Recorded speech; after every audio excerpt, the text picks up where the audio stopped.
Hello viewers, কেউ ক্রাডংয়ের দ্বিতীয় পর্বে আপনাদের স্বাগতম। গত পর্বে আপনারা দেখেছেন যে কিভাবে আমাদের বাইক দুর্ঘটনার শিকার হয়। যদিও এটি তেমন কোনো কঠিন পথ ছিল না, আসলে আমরা নিয়ন্ত্রণ হারিয়ে ফেলেছিলাম, যার কারণে আমরা পড়ে যাই। আমাদের বাইকের গিয়ার বাঁকা হয়ে যায়, বডিতেও কিছুটা স্কেচ পড়ে। আর আপনারা তো দেখেছেন যে কিভাবে আমাদের পা সাইলেন্সারে লেগে পুড়ে যায়। আমাদের গাইডও অনেক ভালো ছিল, উনি আমাদের অনেক হেল্প করেছেন। আসলে এই কারণেই গাইডের প্রয়োজন হয়, বিশেষ করে যারা বাইকে আসে তাদের জন্য তো গাইডের অবশ্যই প্রয়োজন। যাই হোক, আমরা কিছুক্ষণ রেস্ট নিয়ে আবার চলতে শুরু করলাম।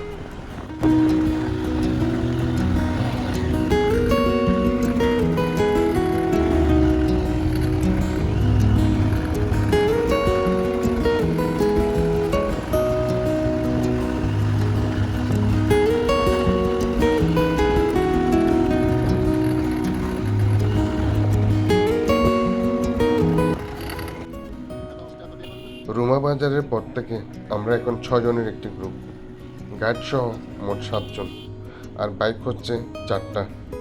যেহেতু আমরা একবার পড়ে গেছি, সেই জন্য আমাদের মনে ভয় ঢুকে গেছে, যার কারণে আমরা একটু স্লো ড্রাইভ করছিলাম, আর বাকিরা আমাদের থেকে এগিয়ে যাচ্ছিল। আসলে আমরা চাচ্ছি এগিয়ে গেলে যাক, কিন্তু বাইক যাতে আর পড়ে না যায়। আসলে এই ধরনের রোডে বাইক চালাতে প্রবল আত্মবিশ্বাস দরকার, তা না হলে ভয়ে ভয়ে দুর্ঘটনা ঘটে যাবে। আবার অতিরিক্ত আত্মবিশ্বাস দুর্ঘটনার কারণও হতে পারে। আমি কিছু কিছু বাইকারদের বলতে শুনেছি, এখানে কেন পড়ে যায়, এটা কি কোনো রোড হলো? বিশ্বাস করুন, তারা এই কথাগুলো বলে শুধুমাত্র ভাব নেওয়ার জন্য। যত বড় মাস্টারই হোক না কেন, এই রোডে আসলে ভয় কাজ করবে, একমাত্র যারা প্রতিদিন যাওয়া আসা করে তারা ছাড়া।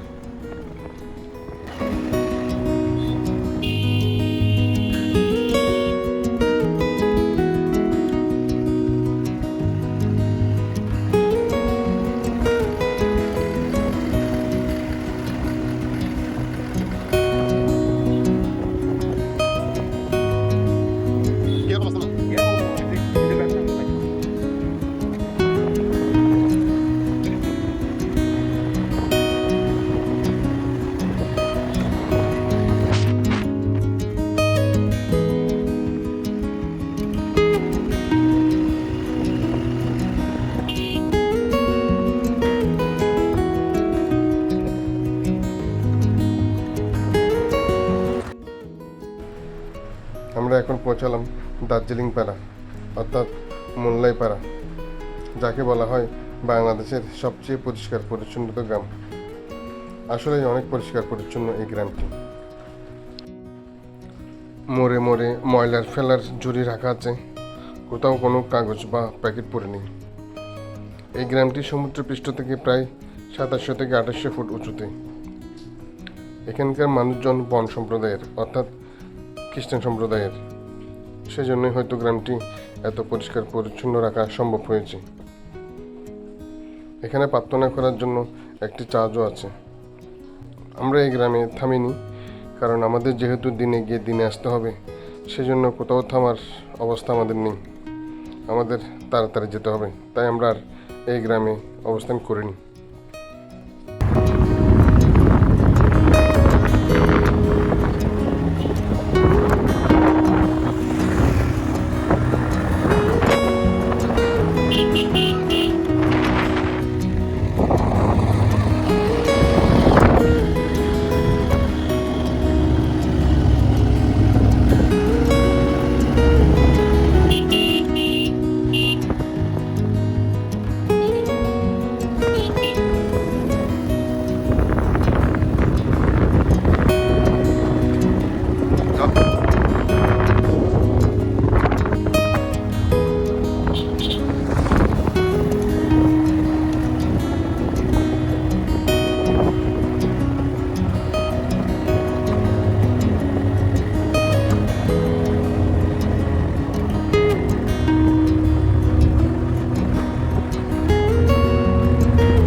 আস্তে আস্তে আস্তে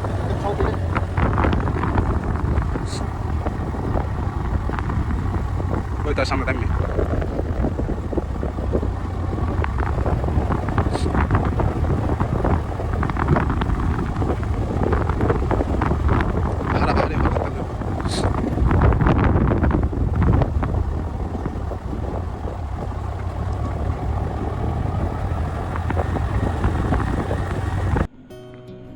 বিশ্বাস করুন, রুমা বাজারের পর থেকে আপনি এক নতুন বাংলাদেশের খোঁজ পাবেন এই রোডে। চারিদিকের দৃশ্য দেখে আপনার কাছে মনে হবে এটি কি আসলে বাস্তব নাকি শিল্পীর আঁকা কোনো ছবি। প্রকৃতির ছবির মতো এই রূপ দেখতে দেখতে আমরা ছুটে চলেছি।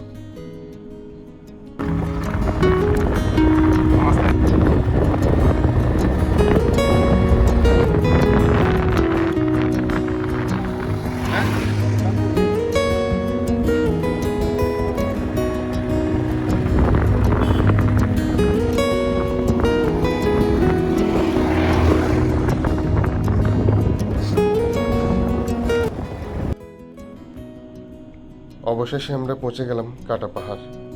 এখানে দুই পাশের পাহাড় কেটে মাঝখানে রাস্তা করা হয়েছে। অনেকে এটিকে আবার লাদাখ পাহাড় নামেও চেনে। সবাই এসে এখানে কিছু সময় কাটায় আর ছবি তোলে। আমরাও সবার থেকে ব্যতিক্রম কীভাবে হই, আমরাও কিছু ছবি তুলে নিলাম লাদাখ পাহাড়ের। লাদাখ পাহাড়ের পরে কিন্তু বগালেক। আমরা বগালেকে গিয়ে কিছু সময় কাটাবো আর লাঞ্চ করবো।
আমরা বগালেকে এসে গেলাম। এখানে এসে আরও একটি চেকপোস্টে আমাদের ডিটেলস দিলাম। আমি আসলে ভুলে গেছি বান্দরবান থেকে শুরু করে এই পর্যন্ত কয়টি চেকপোস্ট ছিল। আপনাদের মনে থাকলে প্লিজ কমেন্ট করে জানাবেন।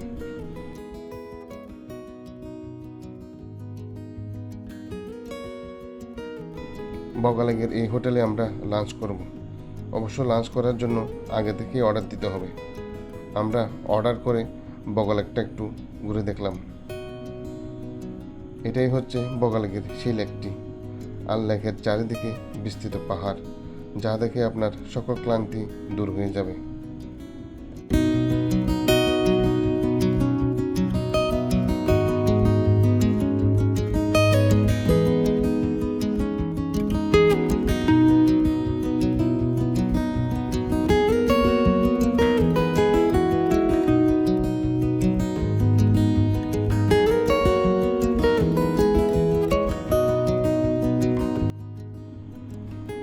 বগালেক ঘুরে দেখার পর আমরা লাঞ্চ করতে আসছি।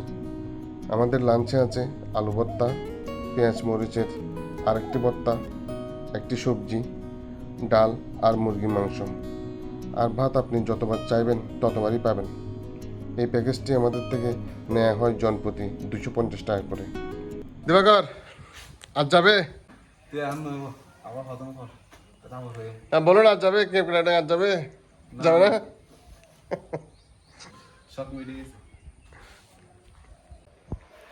দিবাকর আজ যাবে না কেউ প্রাডো। বাংলাদেশের সবচেয়ে বিপজ্জনক জায়গা, সবচেয়ে বিপজ্জনক রাস্তা কেউ প্রাডো। আপনি চালাবেন বাইক, সামনে রাস্তা দেখবেন না, সামনে দেখবেন মৃত্যু। এরকমই কঠিন এই রাস্তাগুলো। আমরা অনেক কষ্টে পার হয়ে আসতে পারলাম। লাঞ্চ শেষ করার পর আমরা কেপ রাইডিং দিকে রওনা দিব। এখান থেকে অবশ্য কেওক্রাডং বেশি দূরে নয়। কেওক্রাডংয়ের তৃতীয় তথা শেষ পর্ব দেখার আমন্ত্রণ জানিয়ে আজকের ভিডিওটি এখানেই শেষ করছি। দেখা হবে কেওক্রাডংয়ে।